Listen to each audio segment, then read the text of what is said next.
জায়গায় যদি বিসমিল্লাহ পড়তে ভুলে যান, আপনার জীবনে বিপদ আসতে আর কিছু লাগবে না, বরকত কমতে আর কিছু লাগবে না। এই 3 জায়গায় যথেষ্ট।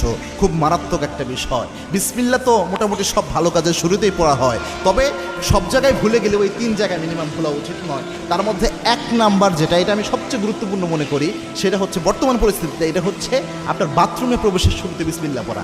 অনেকে বলতে পারেন হুজুর বাথরুমে ঢুকবেন আবার বিসমিল্লাহ কিভাবে? বাথরুমের শুরুতে তো আমরা আল্লাহুম্মা ইন্নী আউযু বিকা মিনাল খুবসি ওয়াল খাবাইস পড়ি, এটা না আমরা পড়ি। হ্যাঁ, এটার ব্যাপারে আল্লাহর হাবিব সাল্লাল্লাহু আলাইহি ওয়াসাল্লাম জানিয়েছেন।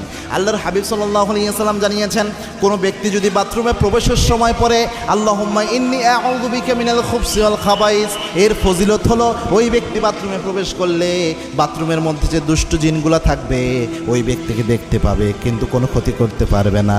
কিন্তু কোনো ব্যক্তি যদি বিসমিল্লাহ লাগিয়ে দিতে পারে, বিসমিল্লাহি আল্লাহুম্মা ইন্নী আউযু বিকা মিনাল খুবসি ওয়াল খাবাইস, এই বিসমিল্লাহ সহ যদি দোয়াটা পড়তে পারে,